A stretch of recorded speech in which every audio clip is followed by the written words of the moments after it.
तस्य भगवतो अरहतो सम्मा सम्बुद्धस्य नमो तस्य भगवतो अरहतो सम्मा सम्बुद्धस्य नमो तस्य भगवतो अरहतो सम्मा सम्बुद्धस्य ये च बुद्धायातीता च ये च बुद्धायानागता पचुबन्ना च बुद्धा अहं वन्दामि सर्वदा ये च धम्मायातीता च ये च धम्मायानागता पचुबन्ना च धम्मा अहं वन्दामि सर्वदा ये च सङ्घायातीता च ये च सङ्घायानागता पचुपन्ना च सङ्घा अहं वन्दामि सर्वदा ये च बुद्धातीता च ये च बुद्धानागता ये च धम्मातीता च ये च धम्मानागता ये च संघातीता च ये च संघानागता पच्चुपन्ना च ये संघा अहं वन्दामि सर्वदा। महाकारुणिक तथागत भगवान सम्यक संबुद्ध जितने सारे भूतकाल में, वर्तमान में या भविष्य काल में जितने सारे सम्यक संबुद्ध होंगे हुए हैं, सभी बुद्ध को वंदना करता हूं। जो भूतकाल में हुए जो बुद्ध सम्यक संबुद्ध जिन्होंने धर्म प्रकाशित किया, धर्म का उपदेश दिया, उन धर्मों को दूसरी बार वंदन करते। अलग अलग बुद्धों के काल में, अलग अलग सम्यक संबुद्धों के काल में जो संघ उत्पन्न हुआ, भिक्षु संघ उत्पन्न हुआ, संघ गुणों को धारण करने वाला संघ उत्पन्न हुआ, उन्हीं सभी संघों को वंदन करते। न जाने बड़ी दीर्घ परंपरा है, एक एक कोई सम्यक संबुद्ध उत्पन्न होता है, कल्पों कल्प वर्ष, इतने सालों से, इतने कल्पों कल्प वर्ष से गुजरना पड़ता है। न जाने यह कैसे कंगाल भूमि, जहां बुद्ध का किसी को उपदेश श्रवण नहीं करने को मिला, यहाँ यह जम्बूद्वीप ऐसे पुण्य भूमि है जहां बुद्ध का उत्पन्न होता है। अन्य कोई देशों में बुद्ध उत्पन्न नहीं हुआ करता। जितने सारे प्राचीन जमाने में, प्राचीनतम काल में सम्यक संबुद्ध उत्पन्न हुए, वह भारत में प्राचीनतम इस भूमि का नाम जम्बूद्वीप था। जितने सारे भूतकाल में सम्यक संबुद्ध हुए, वह सभी सम्यक संबुद्धों का जन्म, केवल एक ही बुद्ध की बात नहीं, और सिद्धार्थ गौतम का भी जो जन्म उसी लुम्बिनी क्षेत्र में, उसी नेपाल के क्षेत्र में हुआ। जब जब भी बुद्धोत्पत्ति का क्षण सामने आता है, नजदीक आता है, परिपक्व होता है, तो उसी नेपाल की भूमि में ही, आस पड़ोस में ही, वही आखिरी के जन्म लेने वाले जो बोधिसत्व होते हैं, जैसे सिद्धार्थ गौतम ने लुम्बिनी वन में जन्म लिया, उसी समान भूतकाल में जितने सारे सम्यक संबुद्ध उत्पन्न हुए, सभी बुद्धत्व प्राप्त करने वाले बोधिसत्वों में आखिरी का जन्म उसी भूमि में, नेपाल की भूमि में ही जन्म लिया। और आगे आने वाले जो भी सम्यक संबुद्ध होंगे, वे सभी सम्यक संबुद्ध नेपाल की भूमि में ही जन्म लेने वाले होंगे। अन्य दूसरी भूमि नहीं है। कोई चाहेगा अमेरिका में जन्म होगा, नहीं हो सकता। कोई कहेगा बंबई में, नागपुर में, पूना में, थाना में होगा, नहीं हो सकता, नामुमकिन बात है। प्रकृति अपने नियमों से चलती है। प्रकृति अगर जन्म देती है बुद्धों को, तो बुद्धों को जन्म देने की प्रक्रिया से उसके लक्षण अलग होते हैं। अलग गुणों से युक्त होते हुए प्रकृति बुद्ध का निर्माण करती है। सम्यक संबोधि प्राप्त करने वाला जो सत्व होता है, इसीलिए बड़ा अग्र सत्व होता है, ज्येष्ठ सत्व होता है, श्रेष्ठ सत्व होता है। उससे कोई बड़ा सत्व नहीं हुआ करता पूरी प्रकृति में। यह सारे जो भी सम्यक संबुद्ध उत्पन्न हुए, उन्होंने यह सारे चक्रवाल, कितने सारे चक्रवाल, 100,000 करोड़ चक्रवाल है सारी प्रकृति में। और जिस चक्रवाल में हम लोग रहा करते हैं, उसमें 31 प्रकार के लोग, काया, लोग यानी काया, अलग अलग प्रकार की काया धारण करने वाले जो प्राणी होती है, प्राणी होते हैं। तो इस प्रकार 31 प्रकार के लोग जो भी सम्यक संबुद्ध हुए भूतकाल में, यहाँ तक कि सिद्धार्थ गौतम भी जो सम्यक संबुद्ध हुए, उन सभी सम्यक संबुद्धों ने यही अनुसंधान किया। ये एक जो 100,000 करोड़ चक्रवाल है, और एक एक चक्रवालों में 31 प्रकार के लोग, नरक लोक, प्रेत लोक, असुर लोक, तिर्यक, अपाय गति भूमि वाले ये 4 लोग, मनुष्य लोक या देवता लोक, मनुष्य लोक या चतुम महाराजिक देवता लोक, या तावंतिसा देवता लोक, तुषिता देवता लोक, यामा देवता, तुषिता देवता, निम्मानरति देवता, निम्मान वसवती देवता। 6 प्रकार के ये देवता लोग, मनुष्य लोग, काम सुगति भूमि वाले। महाधम्मराजी का देवता से लेकर कनिष्ठ का देवता, जो धम्मचक्र प्रवर्तन सूत्र में सारे 16 प्रकार के नाम गिने गए हैं। रूप ब्रह्म लोक के, रूप धम्म लोक के वह 16, इसी प्रकार 27 और अरूप ब्रह्म लोक, विज्ञान आयतन, आकाशंचायतन, नैव संज्ञा ना संज्ञायतन, आकिंचन्यायतन, ये अरूप भूमि वाले 4 सत्व होते हैं उस भूमि में। एक काम भूमि है, रूपावचर भूमि, रूप भूमि, अरूप भूमि, लोकोत्तर भूमि। अलग अलग भूमि में जो सत्व वास करता है, जहाँ प्रतिसंधि लेता है, जन्म लेता है, और जन्म लेने का संग्रह जो तृष्णा का संग्रह होता है, काम तृष्णा, भव तृष्णा, विभव तृष्णा, तो सारा जो संग्रह होता है निकाल बाहर करता है, तो अरहत्व मुक्ति की अवस्था प्राप्त कर लेता है, जीवन मुक्त होता है। जो व्यक्ति जीवन मुक्त होता है, सारे भव चक्र से, दुख चक्र से पार होता है, और दुख चक्र से पार, सभी प्रकार के दुखों से वह दूर होता है, सभी प्रकार से दुखों से वह छुटकारा पा लेता है।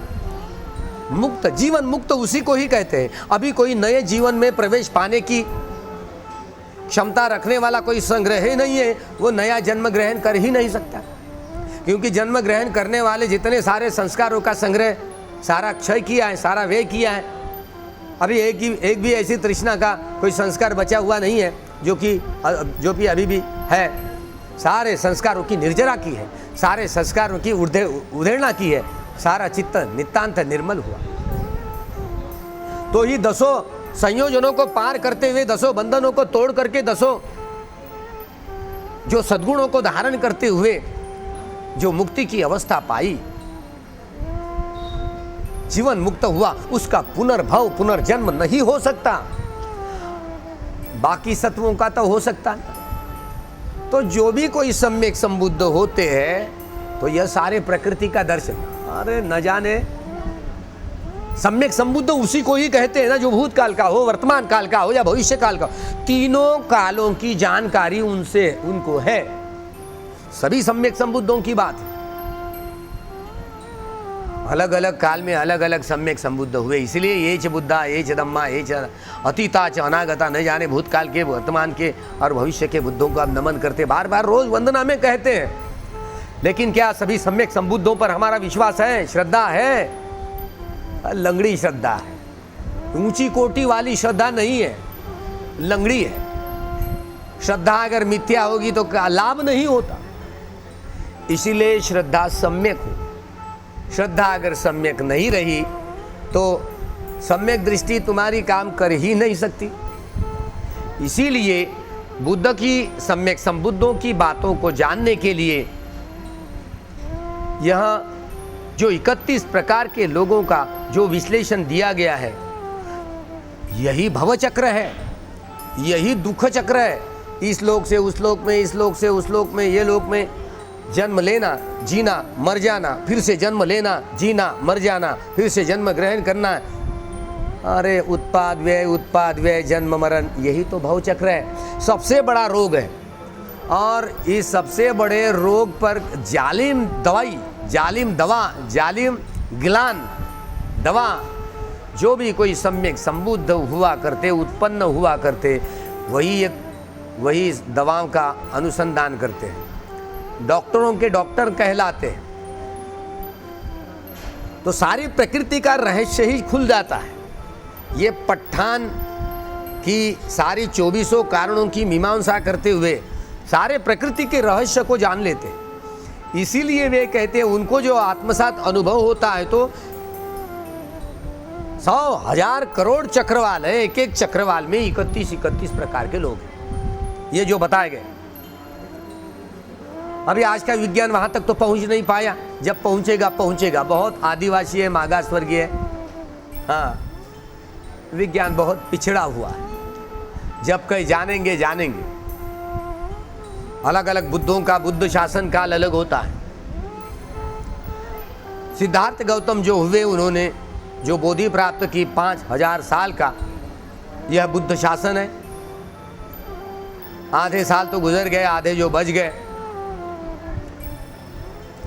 और यही बुद्ध शासन चलते रहेगा।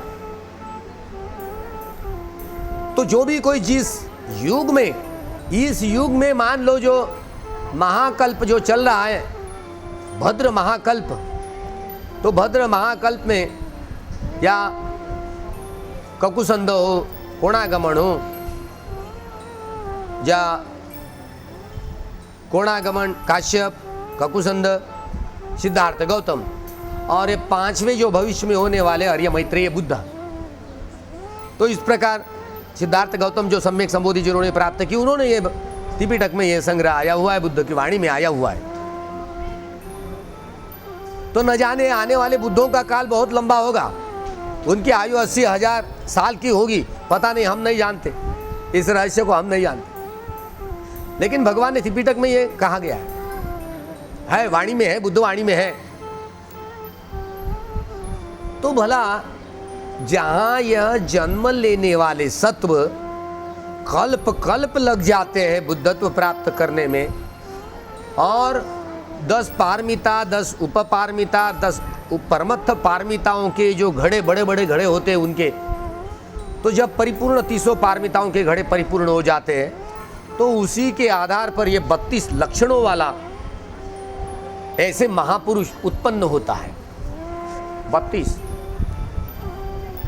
एक तो वो गृही रह गया तो चक्रवर्ती सम्राट होता, गृह त्यागी बन गया वो तो सम्यक संबुद्ध होता ही है। बड़ा सम्यक संबोधि प्राप्त करने के बाद अपने जीवन में जो संघों की उत्पत्ति करते हैं और सारे जीवन भर धर्म को बांटते रहते हैं, सारे जीवन को अलग अलग चक्रवालों में अलग अलग जो सत्व है, अलग अलग लोक में रहने वाले, वास्तव जो निवास करने वाले, बड़ी करुणा सारे विश्व पर, विश्व के प्राणियों पर बड़ी करुणा छा जाती है। इसलिए उन महापुरुषों को, बुद्ध को, सम्यक संबुद्धों को महापुरुष यह संज्ञा दी गई है। महापुरुष 32 लक्षणों वाला जो महापुरुष होता है, तो लगभग सभी संबुद्ध, सभी सम्यक, अभी ये जो भगवान सिद्धार्थ गौतम की जो मूर्तियों को देखते हैं ना, फोटो को, मूर्तियों को, बस इसी समान सभी सम्यक संबुद्धों के एक समान चित्र, एक समान मूर्तियाँ, एक समान चेहरे, रंच मात्र भी, थोड़ा सा भी रंच मात्र भी फर्क नहीं है। सब्बे बुद्धा समसमा। इसीलिए जो जो सम्यक संबुद्ध प्राप्त करने वाले, सम्यक संबुद्ध जन्म लेने वाले आखिरी के जीवन में, वह नेपाल की भूमि में और बोधि प्राप्त करते हैं। बोध गया में, अन्य कोई जगह नहीं है। आप कहेंगे नागपुर में कोई सम्यक संबुद्ध आएगा, यहाँ पर बैठेगा और बोधि प्राप्त करेगा, नामुमकिन बात है। प्रकृति ये चाहे दूसरा कोई स्थल ही नहीं है, केवल मात्र एकमात्र स्थल वह है बोध गया। बोध गया में कोई भी जो सम्यक संबुद्ध है बोधि प्राप्त करता है, बोधि ज्ञान का अनुसंधान करता है, और बोधि ज्ञान का अनुसंधान करते हुए बोधि ज्ञान को धारण करता है। 40 कम्मठानों का अनुसंधान करते हुए धर्म को धारण करता है। अपने संघ को निर्माण करके सारा संपूर्ण देश विदेश, जहाँ जहाँ सभी सम्यक संबुद्ध जहाँ जहाँ आयु में अपने जीवन में संघ उत्पन्न करके संघों को भेजकर धर्म का प्रचार और प्रसार करता है। अलग अलग जो चक्रवालों में रहने वाले जो सत्व है, प्राणी हैं, उनके मंगल के लिए, मुक्ति के लिए सारी यह विद्या, यह धर्म बांटते रहते हैं। जो जो भगवान के जो सम्यक संबुद्धों के संपर्क में आया, अरे बड़ा भाग्यवान समझा जाता है। उसने जो बुद्ध के काल में जन्म लेने वाले जो सत्व होते हैं, हुआ करते हैं, न जाने 10 पारमिताओं के घड़े भरने वाले सत्व बुद्ध के काल में जन्म लिया करते हैं। सम्यक संकल्प करते हुए ऐसे ही सत्व बुद्ध के काल में जन्म लिया करते हैं। इसीलिए जल्दी जल्दी वह स्वाभाविकतः वह धर्मलाभी होते हैं, धर्मलाभी होते हैं, कर्मलाभी होते हैं। इसीलिए बड़ी लाखों की, करोड़ों की तादाद में लोग शोतापन्न, सकदागामी, अनागामी और अरहत्व प्राप्त करते हैं, गृही हो या गृह त्यागी हो। तो बड़ी धर्म संस्कृति कितनी परिपक्व होती है। सुवर्ण युग, ये बुद्ध का युग बोले तो सुवर्ण युग ही होता है। बुद्ध शासन का युग सुवर्ण युग ही होता है।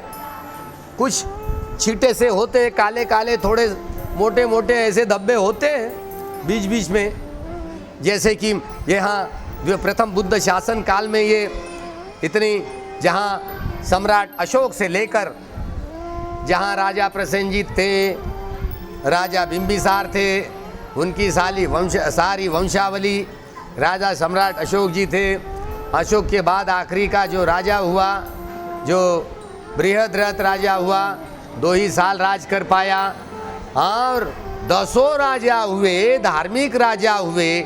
10 राजाओं के काल में सारा जम्बूद्वीप कैसे फला फूला रहा।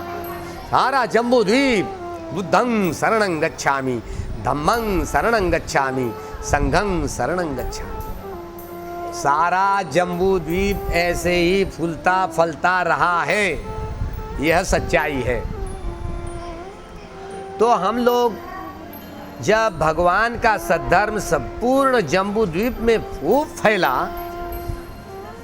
अनेक राजाओं ने आश्रय लिया, आश्रय दिया, और इतना सारा जम्बूद्वीप और जम्बू सम्राट अशोक के समय, प्रियदर्शी देवानाम प्रियदर्शी सम्राट अशोक के समय में अलग अलग अरहत भिक्षुओं को देश विदेश में भेजकर जो धर्म का प्रचार प्रसार किया गया, सारा अफगानिस्तान से लेकर म्यांमार तक और दक्षिण की ओर जहाँ लंका तक कितना सारा धर्म प्रचार हुआ।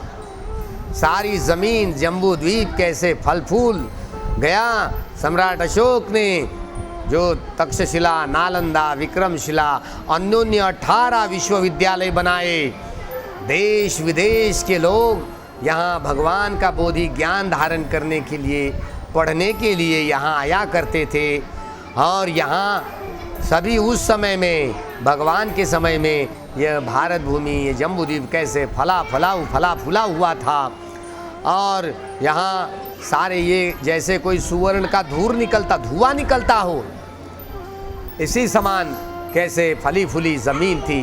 सारे लोग जहाँ वर्ण व्यवस्था में ऐसे पीड़ित थे, वर्ण व्यवस्था कैसे टूट फूट गई, सारी वर्ण व्यवस्था का उद्वंस हुआ और वर्ण व्यवस्था टूट करके ऐसे गुलामी समाज, जो दास शूद्रों की गुलामी अवस्था की जो समाज रचनाएं थी, वह सारी रचना बदल गई। समता मूलक समाज निर्माण पहली बार इस जम्बूद्वीप में हुआ। देश विदेश के सारे लोग यहाँ आकर के, देश विदेश के लोग यहाँ आकर के कैसे समता मूलक समाज की धारणाओं को प्राप्त किया करते थे।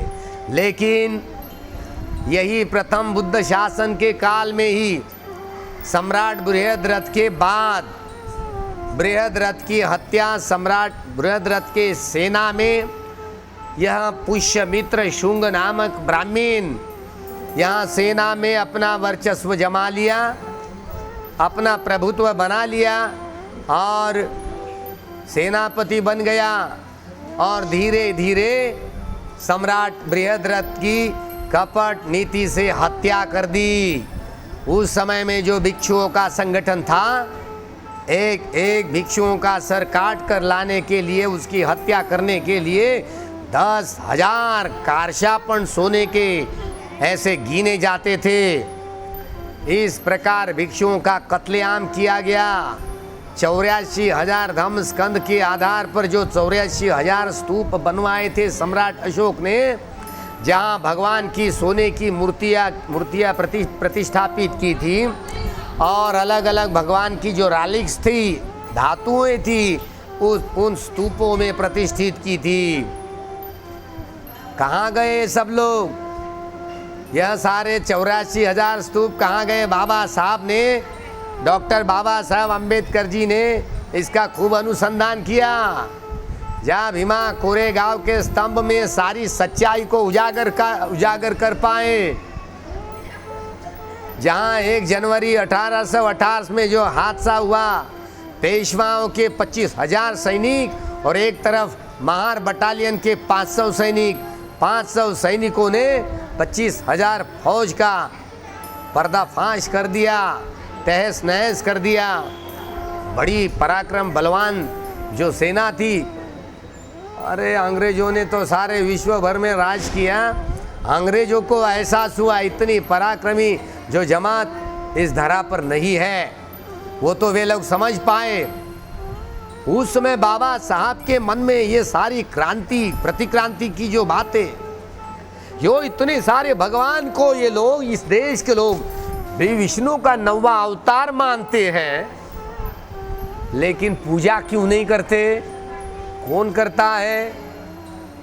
बाबा साहब तो बड़े बेचैन हुए। इसीलिए बेचैन हुए कि भगवान बुद्ध को पहले जब मैट्रिक पास हुआ करते, पास होते हैं, पास होने के बाद में बोले और मंडली सब सत्कार करते हैं बैरिस्टर जो भीमराव अंबेडकर का। तो उस सत्कार के समय केलुस्कर गुरुजी ने जो बुद्ध चरित्र लिखा था, वही बुद्ध चरित्र भीमराव अंबेडकर के जी पास में पढ़ा था। तब से कई बुद्ध भगवान के विषय में जानकारी प्राप्त करने की कोशिश बचपन से ही डॉक्टर अंबेडकर के स्वभाव ही बन गई। सारा अभ्यास करने के बाद में इतने सारे स्तूप, इतनी लेणियाँ, ये कहाँ गई? इतिहास का ये जो प्रवाह, ये जो धारा कहाँ गई, कहाँ सिमट गई? भगवान की शिक्षा कहाँ गई? अलग अलग देश विदेश में जहाँ भगवान की शिक्षा है वहाँ पर भिक्षु संघ है, लेकिन भारत में क्यों नहीं है?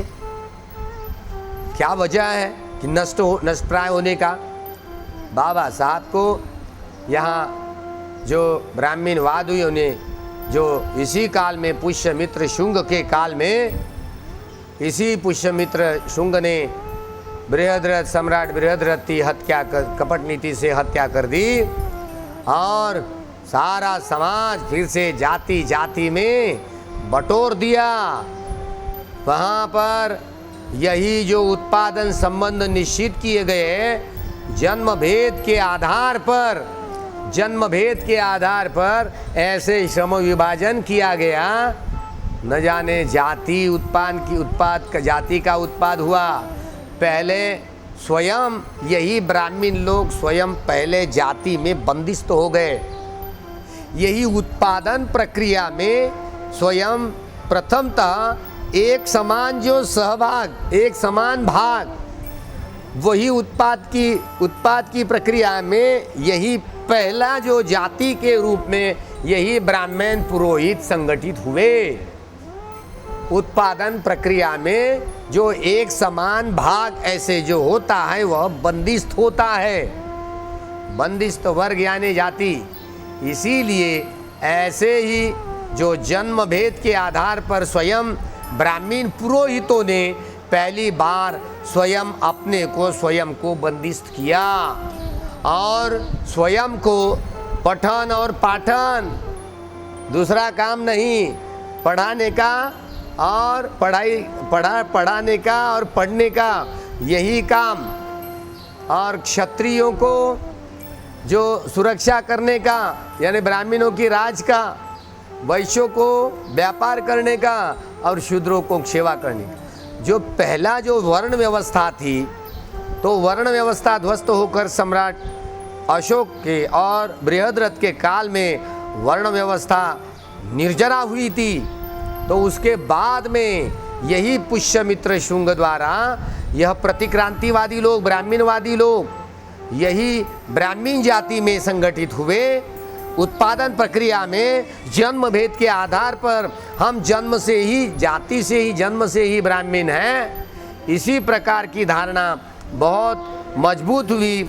और चाहे इसीलिए ब्राह्मण कितना भी हो भ्रष्ट, लेकिन तीनों लोक में श्रेष्ठ, इसी प्रकार की धारणा बहुत लोगों में फीट की गई है। और न जाने एक आदमी दूसरे आदमी से इतना जर्जरित होकर के टूट गया है। 7,000 जाति उपजातियाँ उत्पन्न हुई, आदमी सारा बटोर गया।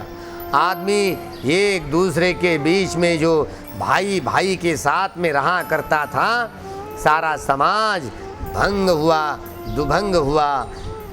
सारा समाज जाति जाति में बटोर गया, विभाजित हुआ, मनुष्यता की खूब हानि हुई। न जाने उसके लिए जाति व्यवस्था, यही जाति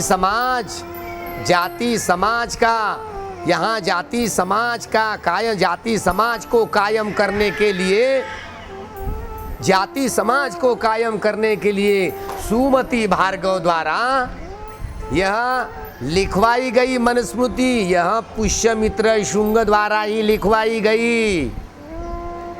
पुष्यमित्र शुंग, इसी पुष्यमित्र शुंग ने, यही पुष्यमित्र शुंग द्वारा यहाँ सुमति भार्गव ने जो कानून लिखा, यही कानून मनुस्मृति है।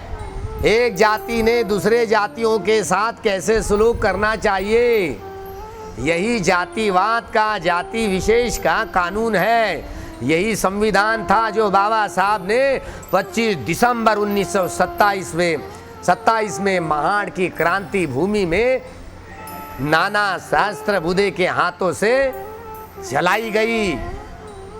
तब जैसे नाना सहस्त्रबुद्धे के हाथों से 25 दिसंबर 1927 को मनुस्मृति को बाबा साहब जलाते, 1930 में पहली बार यही इसी नागपुर नगरी में, जहां राष्ट्रीय स्वयंसेवक संघ जो उत्पन्न हुआ 1925 में, 1930 में इसी भूमि पर 10 मुंह वाला रावण करके जलाया गया। और राम और रावण की कहानी ठूस ठूस पर हमारे माथे में ऐसे भर दी गई और हमको कहलाया गया ये रावण है लंका का, लंका में जा चुके लोग, हम भी गए तो देखो लंका में आता पता नहीं रावण का, कोई लंका में रावण वन नहीं है। फिर भी जिस दिन बाबा साहब ने मनुस्मृति जलाई, जो व्यक्ति मनुस्मृति को जलाता है वह उस व्यक्ति की पहुंच भगवान बुद्ध तक होती ही है। ये ब्राह्मणवादियों को पक्का मालूम है। जैसे बाबा साहब ने मनुस्मृति जलाई, 1930 में आरएसएस वालों ने नागपुर की भूमि में यही रावण दहन का कार्यक्रम विजयादशमी के दिन ही शुरू किया। दशहरा, ये 10वां जो राजा हर गया, इसीलिए दशहरा यह त्योहार उन्होंने किया। दशहरा ने राम रावण का जैसे युद्ध होता है, राम ने रावण को मारा। इसका सीधा मतलब ये होता है कि सम्राट अशोक का जो राज, जिन्होंने विजयादशमी, इसी विजयादशमी के अवसर पर सम्राट अशोक ने धम्म चक्र को गतिमान किया था जम्बूद्वीप में। इसीलिए यह विजयादशमी का दिन बड़े धूमधाम से यहाँ भारतवर्ष में भी मनाया जाता था। लेकिन उसको भूल भाल करने के लिए, भूल भुलैया करने के लिए यही आरएसएस वालों ने यही राम रावण की कहानियों को ठूस ठूस कर भरते हुए रावण दहन इसी नागपुर भूमि में 1930 से शुरू किया। 30 के पहले किसी ने भी रावण को नहीं जलाया। यह इतिहास है। सच्चाई तो यह है, यही पुष्यमित्र शुंग द्वारा जब ये जाति उपजाति निर्माण की गई, और वही एक समय की वो राजा प्रसेनजीत की जो उपराजधानी हुआ करती थी, साकेत नगरी, सरयू नदी के तट पर रहने वाली साकेत नगरी, उसका नाम बदल करके अयोध्या रख दिया गया। यह काम पुष्यमित्र शुंग द्वारा कर दिया गया। जहां सम्राट अशोक का जन्मदिन भी इतने धूमधाम से मनाते लोग ना, अरे जहां राम हुआ ही नहीं, राम पैदा ही नहीं हुआ, तो राम की जयंती कैसे मनाएंगे? ये राम नवमी में बड़ी धूमधाम से मनाते। वो चैत्र शुक्ल अष्टमी और नवमी, इसमें एक बोझ है। जैसे कि मान लो आषाढ़ी पूर्णमासी, अभी 2014 की जो आषाढ़ी पूर्णमासी 12 जुलाई से आएगी। हम तारीख नहीं निश्चित करते। जब आषाढ़ी पूर्णमासी यहाँ भारतवर्ष में शुरू होती तो 12 जुलाई में शुरू होगी 2014 की, इस साल की। तो ये 2014 की जो 12 जुलाई में आषाढ़ी पूर्णिमा शुरू होती है, तो वर्षावास इसी दिन से भिक्षुओं के वर्षावास शुरू होंगे। ये तो धम्मचक्र प्रवर्तन दिवस के रूप में सम्राट अशोक के समय में भी मनाया जाता था। भूल गए लोग। यही पुष्यमित्र शुंग द्वारा गुरु पूर्णिमा करके यह त्योहार मनाया गया। गुरु प्रदान हुआ, धर्म गौण हुआ। धम्मचक्र प्रवर्तन दिवस, जिस दिन सम्राट जो भगवान बुद्ध द्वारा पंचवर्गीय सन्यासियों को भिक्षु बना करके जो धम्मचक्र प्रवर्तन सूत्र में जो उपदेश दिया, पहला धम्मचक्र प्रवर्तन किया। इसलिए धम्मचक्र प्रवर्तन दिन के रूप में सारे जम्बूद्वीप में यह त्यौहार बहुत धूमधाम से मनाया जाता था। लोग सारे भूल गए, और यही ब्राह्मणवादियों ने उस जिस पूर्णमासी के दिन में सिद्धार्थ गौतम की जन्म कहानी, सुमेध बोधिसत्व एक समय का सफ़ेद हाथी जो श्वेत केतु नाम का शरीर त्याग करके महामाया के गोद में प्रवेश किया, गर्भ में प्रवेश किया, और यही सिद्धार्थ गौतम करके जन्म लिया। वहीं आषाढ़ी पूर्णमासी के दिन में ही प्रतिसंधि हुई थी। प्रतिसंधि मतलब अपनी माँ के कोख में वो शरीर त्यागने के बाद, जो श्वेत केतु नामक सफ़ेद हाथी शरीर त्यागने के बाद वह चित्त आकर के माता महामाया के गोद में जब प्रवेश करता है, गर्भ धारणा जिस दिन होती है, तो वही दिन था जो आषाढ़ी पूर्णमासी का दिन। उसी दिन वह चित्त गर्भ में प्रवेश कर पाया, और इसीलिए पट्टिसंधि का दिन माना जाता है इसी पूर्णिमा को।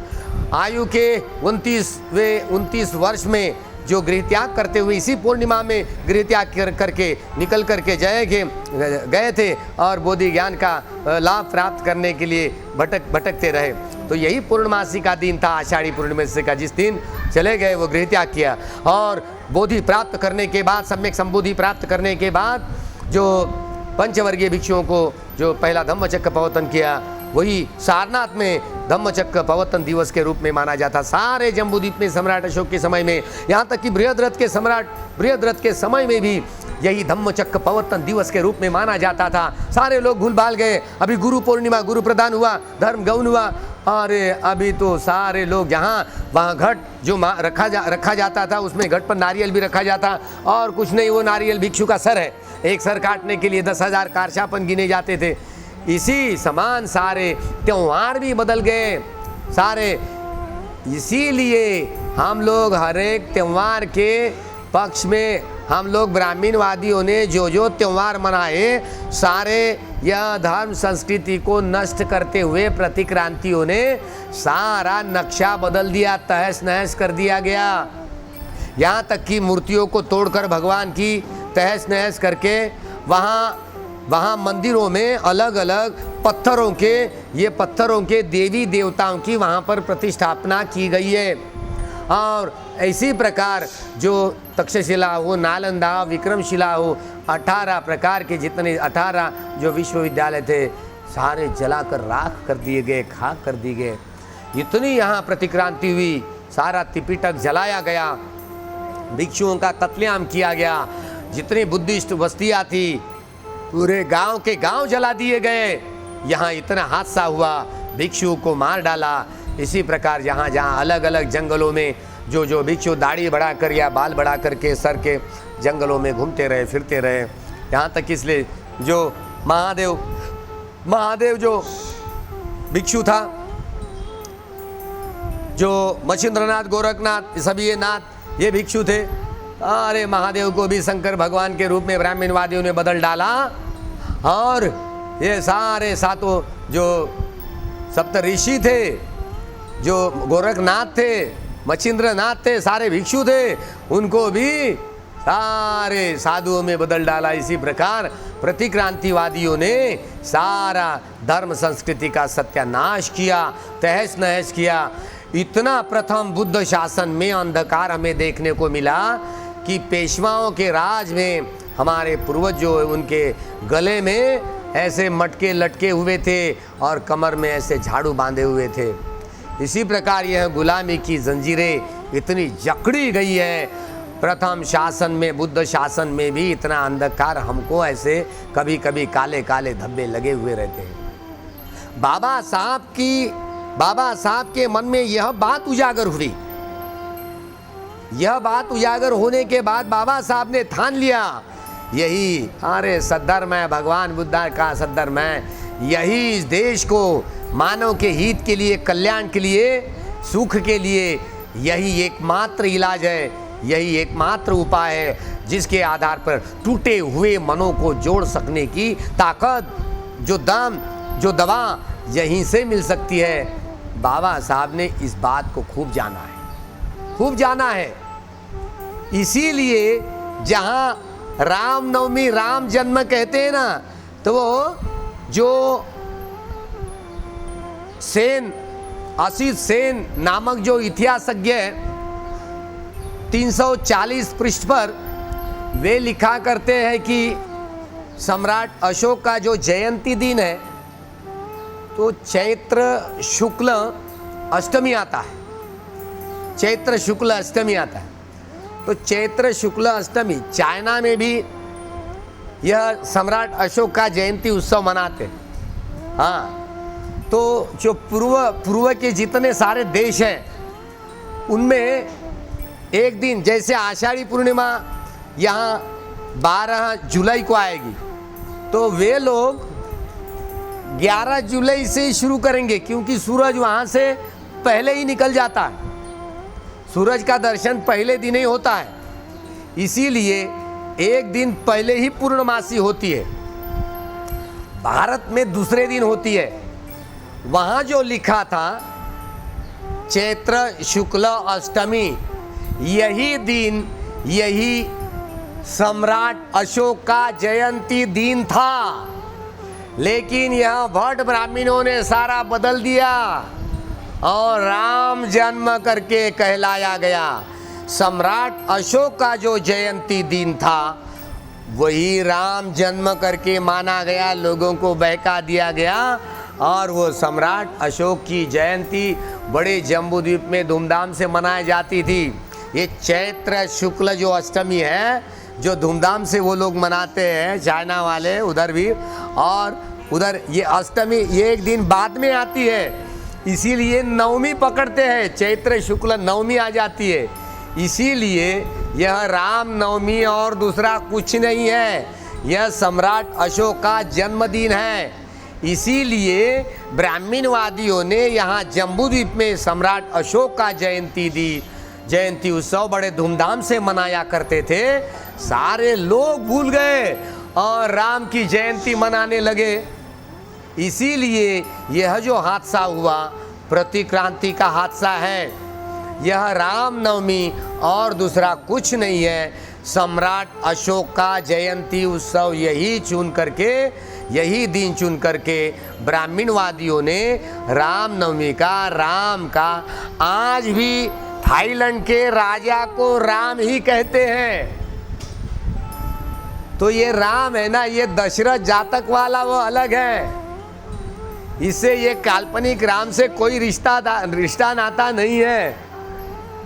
इसीलिए हम लोगों ने बड़ी खूबी से ये जो धम्म संस्कृति है, द्वितीय बुद्ध शासन के बाद जो बाबा साहब के मस्तिष्क में ये बात आई, अरे इतना सारा भगवान बुद्ध का सद्धर्म धर्म संस्कृति की नष्ट प्राय क्यों हुई, क्या वजह है, क्या कारण है, इसकी सारी मीमांसा करते हुए फिर से अरे ये कल्याणकारी धर्म, यह कल्याणकारी संस्कृति इतनी नष्टप्राय हुई, अरे ये तो कल्याणकारी है, सभी मानव जाति के लिए हानिकारक नहीं है, लाभदायी है, कल्याणकारी है, भगवान का सद्धर्म कल्याणकारी है। बाबा साहब के अभ्यास में यह बात आई तो न जाने त्रिपिटक का प्रत्येक भाग, हर एक भाग कोई व्यक्ति संपूर्ण रूप से अरे नहीं जान पाता, बहुत मुश्किल होता है।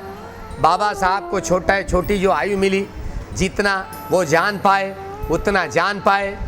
जो भी बुद्ध एवं उनका धर्म, यह किताब बड़ी हिम्मत से दी, तो वह किताबों में भी अलग अलग रूप से भगवान ने जो त्रिपिटक में कुछ संक्षिप्त में मुख्य रूप में कुछ संक्षिप्त उदाहरण दिए, वही उदाहरण संग्रहित करते हुए बाबा साहब ने त्रिपिटक का ही जो संक्षिप्त भाग, जो बुद्ध एवं उनका धर्म, इस भाग में लिखा हुआ है।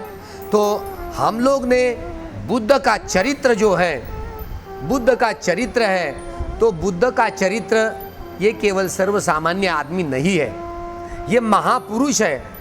महापुरुषों को महापुरुष की तरह ही, हाँ, ये मनुष्य के समान, हमारे तुम्हारे समान ऐसे व्यक्ति नहीं है। यो पारमिताओं के इतने बड़े बड़े घड़े परिपूर्ण करने के बाद ही ऐसे सत्व जन्म लिया करते हैं, बोधि प्राप्त करते हैं। तो बोधि प्राप्त करने के बाद जो धम्म का प्रचार प्रसार करते हैं, न जाने कितना करुण चित्त उत्पन्न होता है, कितना करुण चित्त उत्पन्न होता है। अरे सारे प्राणी कैसे दुनिया के दुखियारे हैं, सारे दुखियारे, और दुखों से मुक्ति कैसे प्राप्त करना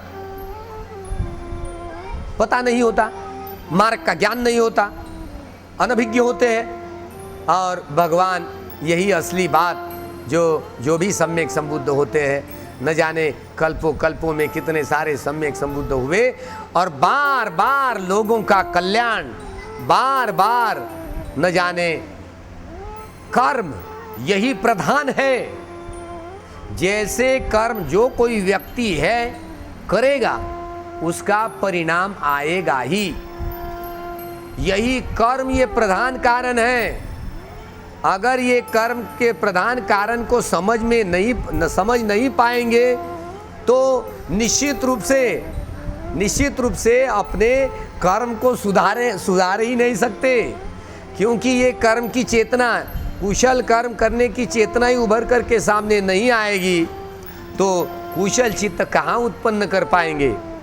इसीलिए यह कुशल चित्त जो सारे जीवन को बदलने वाला है, यह कुशल चित्त को बदलने की प्रक्रिया से गुजरेंगे तो यही बोधि का ज्ञान आत्मसात करना होगा। जो सम्यक संबोधि प्राप्त करने वाले महापुरुष यही बोधि ज्ञान का अनुसंधान करते हुए सारे जीवन भर में बांटते रहते हैं। सारे प्राणी, मनुष्य हो, मनुष्यतर हो, देवता लोग हो, जो धारण करने की क्षमता रखने वाले ऐसे प्राणी हो तो वह प्राणी धर्मलाभी होते हैं, उनके धर्म चक्षु खुलते हैं। श्रोतापन्न, सकदागामी, अनागामी या अरहत, मार्गस्थ या फलस्थ हुआ करते तो उनका भला होता, उनका मंगल होता, कल्याण होता, दुख से छुटकारा पाते। जिन्होंने सारे दुखों से छुटकारा पाया, मुक्ति की अवस्था प्राप्त की, जीवन मुक्त हुए, अरहत्व प्राप्त किए, अरे सारे जीवन से मुक्ति हुई ना। तो जिन जिन लोगों ने मुक्ति का जो अनुभव किया, जिन लोगों ने हो तो उनको अनुभव हुआ। जिन लोगों ने ये अनुभव ही नहीं किया उनको क्या बेचारों का अनुभव, पता नहीं।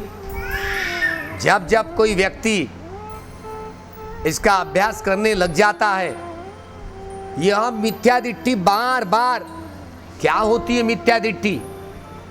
ये दुख का ज्ञान, दुख के समुदय का ज्ञान, दुख के निरोध का ज्ञान और दुख निरोध गामिनी पटिपदा, चारों आर्य सत्यों का, चारों आर्य सत्यों को जानने की प्रक्रिया में बाधा बनता है, बार बार बाधा बनता है। थोड़ी सी भी क्यों न बाधा हो, जो मिथ्या धारणा चित्त में पनप गई, काम कर गई, मान लो मार ने काम किया, सीधी बात समझे। इसीलिए चारों आर्य सत्यों को जानने की प्रक्रिया में जिस जिस प्रकार की बाधाएं हैं, वह सारी बाधाएं मार का ही रूप है।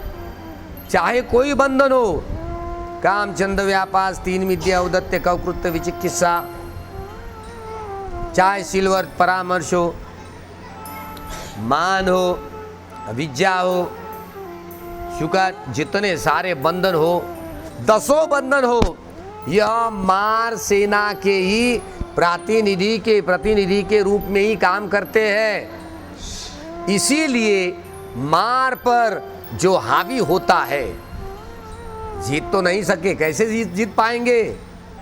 जब दसों बंधनों को कोई व्यक्ति पार नहीं करता ना, मार को जीतना इतना आसान नहीं है। फिर भी जब कोई व्यक्ति कम्मठ ठानों में विशेष रूप में काम करते रहा, अगर प्रज्ञा में वह व्यक्ति काम करते रहा, निश्चित रूप से मार बड़ा दुर्बल हो जाता, हाँ, बड़ा बेचैन हो जाता। अरे ये मुझे भगाने का काम कर रहा है। इसीलिए वर्तमान में जीने की यही कला है। यह 8 अंगों वाला मार्ग, सम्मादिट्ठी से सम्यक समाधि तक, यही 8 अंगों वाला मार्ग जो सम्यक दृष्टि के आधार पर, मिथ्या धारणाओं के नहीं, यही सम्यक दृष्टि के आधार पर जो व्यक्ति कदम कदम चलेगा, स्वयं को ढालेगा, अरे कहीं ना कहीं वो तो किसी न किसी जीवन में मुक्ति की अवस्था पा ही लेगा। इसीलिए किसी भी मिथ्या धारणाओं को, किसी प्रकार की मिथ्या धारणाओं से परे रहे, दूर रहे। सम्यक धारणा हो, ज्ञान सम्यक रहा तो ही बोधि, नहीं तो मिथ्या ज्ञान रहा तो बोधि मिथ्या। इसीलिए बड़ा परिपूर्ण है सद्धर्म, बड़ा परिशुद्ध है। इस परिपूर्ण और परिशुद्ध धर्म की प्रक्रिया को जानने की प्रक्रिया में एक एक कदम चलते हुए जैसे रखना है वैसे ही रखा जाए। अगर वैसे कदम रखना नहीं आया, फिसल गए तो लाभ नहीं पाएंगे।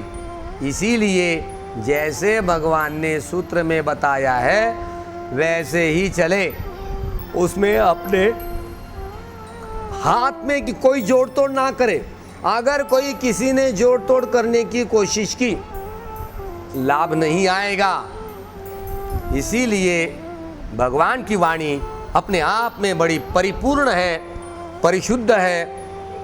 वह जो त्रिपिटक में समाई हुई है, इस वाणी को खूब ठीक ढंग से जान पाएंगे, आत्मसात कर पाएंगे, तो ही कदम कदम चलते चलते सारे दुखों से छुटकारा पाएंगे। यहाँ तक कि निर्वाण धातु का अनुभव करने लग जाएंगे, मुक्त होंगे। जैसे युक्त होंगे, निर्वाण प्राप्त होंगे, तो सारा समाज सारा सुखी हो जाएगा।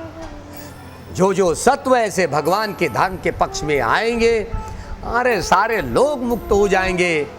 न जाने किसी संप्रदाय के हो, चाहे वो हिंदू हो, बौद्ध हो, जैन हो, सिख हो, यहूदी हो, मुस्लिम हो, ईसाई हो, इस देश के हो, उस देश के हो, ब्राह्मण हो या ब्राह्मणत्व, काले हो या गोरे, क्या फर्क पड़ता है? ये इस वंश के हो या इस वंश के, इस वेशभूषा वाले हो या उस वेशभूषा वाले हो, क्या फर्क पड़ता है? धारेतीति धम्मा, जो धर्म को धारण करता है उसी को लाभ होता है, जो धर्म को धारण नहीं करता उसको लाभ नहीं होता। इसीलिए यही बुद्धत्व प्राप्त करने वाले जो सत्व होते हैं, इतने अपने बोधि ज्ञान का अनुसंधान करते हुए जो करुण चित्त उत्पन्न होता है, इसलिए उनको महाकरुणावान कहते हैं, महाकरुणावान। तो यह करुणा हर प्राणी पर जागती है। इसीलिए जब बुद्ध जयंती करते हैं, बुद्धों की जयंती करते हैं, तो न जाने एक ही बुद्ध की बात नहीं, बोधिसत्व का जन्म भी वैशाख पूर्णिमासी को होता है। एक ही बुद्ध की बात नहीं, केवल सिद्धार्थ गौतम की बात नहीं। जितने सारे भूतकाल में सम्यक संबोधि प्राप्त करने वाले सत्व हुए, सम्यक संबुद्ध हुए, उन सभी सम्यक संबुद्धों ने वैशाख पूर्णिमासी के दिन में ही, जैसे सिद्धार्थ गौतम में जन्म लिया, सभी सम्यक संबुद्धों में उस समय के जो बोधिसत्व थे, नेपाल में जन्म लेने के समय, उन सभी लोगों ने, बुद्धत्व प्राप्त करने वाले, क्षमता रखने वाले महापुरुषों ने वैशाख पूर्णमासी के दिन में ही जन्म लिया, वैशाख पूर्णमासी के दिन में ही बोधि प्राप्त की, और वैशाख पूर्णमासी के दिन में ही महापरिनिर्वाण किया। सभी सम्यक संबुद्धों ने जन्म, बोधि प्राप्त और महापरिनिर्वाण वैशाख पूर्णमासी को ही किया। एक समान बात है सभी सम्यक संबुद्धों के जीवन में। हाँ, सभ्य बुद्धा समसमा। तो इसी बात को जानते हुए, इसीलिए हम 2015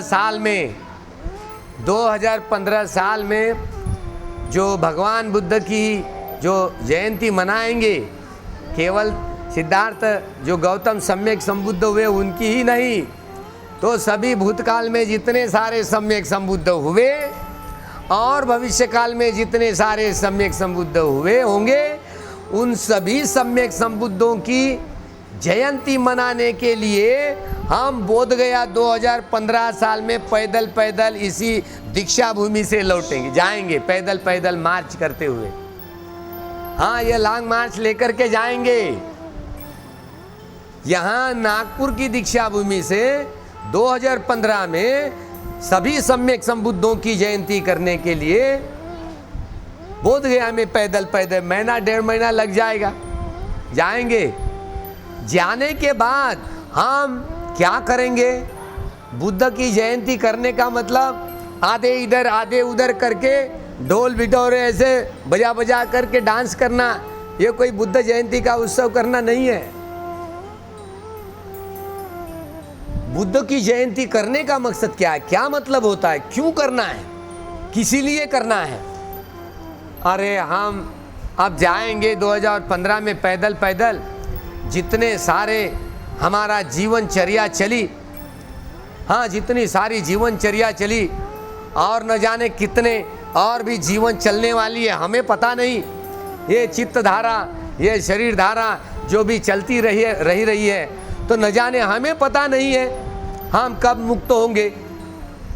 लेकिन जहाँ हम सब साधक साधिकाएं, भिक्षु भिक्षुनियाँ लेकर के बोधगया में जाएंगे, तो हम यह कामना, यह धारणा रखते हुए, कैसी जयंती करने की प्रक्रिया ऐसी होती है। अरे भगवान जो होते हैं, सभी सम्यक संबुद्ध जो हुए, वह सभी सम्यक संबुद्धों की करुणा और मैत्री इतनी होती है। बाबा साहब के बुद्ध, उनका हम आखिरी के पृष्ठ पर देखिए, 10 दिशाओं में इतनी करुणा और मैत्री का झरना बहता है। तो न जाने सभी सम्यक संबुद्धों ने इतनी महाकरुणा है, इतनी मैत्री है, तो यह हजार यहाँ जो चक्रवाल, यहाँ 100,000 करोड़ चक्रवाल में रहने वाले सारे प्राणी हैं, 31 प्रकार के, तो वहाँ अलग अलग प्राणियों को उनसे दुखों से छुटकारा पाने के लिए, अपने अपने दुखों से छुटकारा पाने के लिए, वह सारा यही मैत्री का झरना सभी सत्वों पर बहने दो, ताकि सारे चक्रवालों के सारे सत्व भगवान के सद्धर्म में आ पाएंगे। इसीलिए हम जयंती मनाने के लिए जा रहे हैं।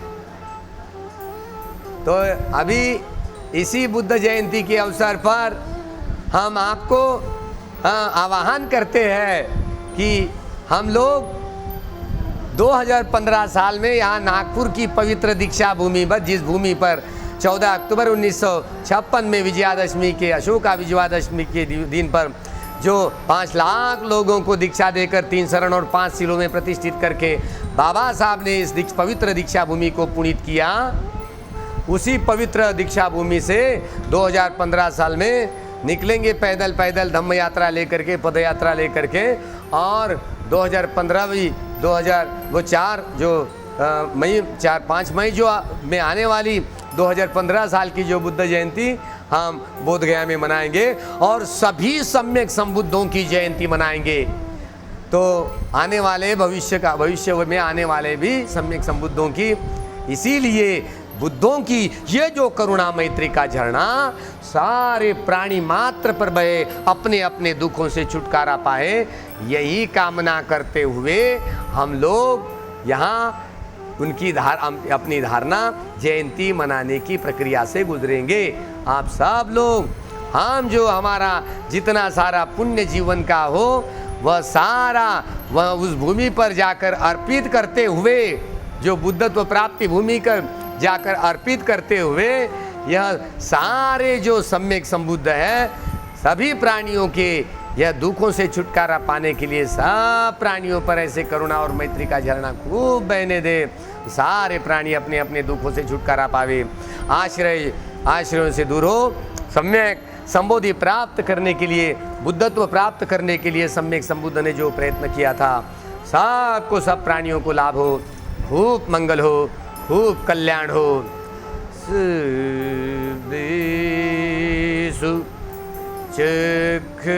चक्षवाणेषु यखा देवाच ब्रह्मणो यं अम्भिः कतं पुण्यं सब संपत्ति साधकं सवितं अनुमोदित्वा समगासासनिरता पमादरहिता हुन्तु आरक्षासु विशेषतु पुण्यभागमिदं चयं समं ददाम कारितं अनुमोदन्तु तं सब्बे मेदिनी अतु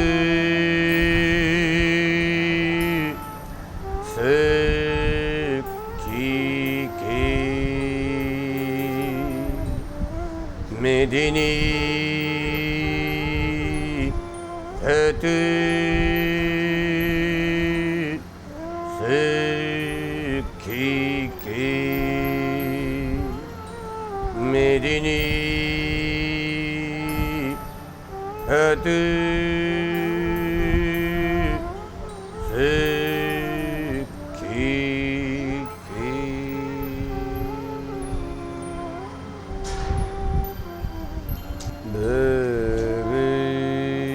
भवित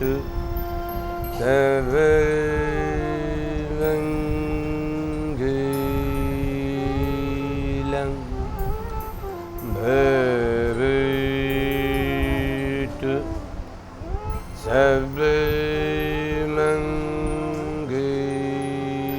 सर्वमंगलं भवतु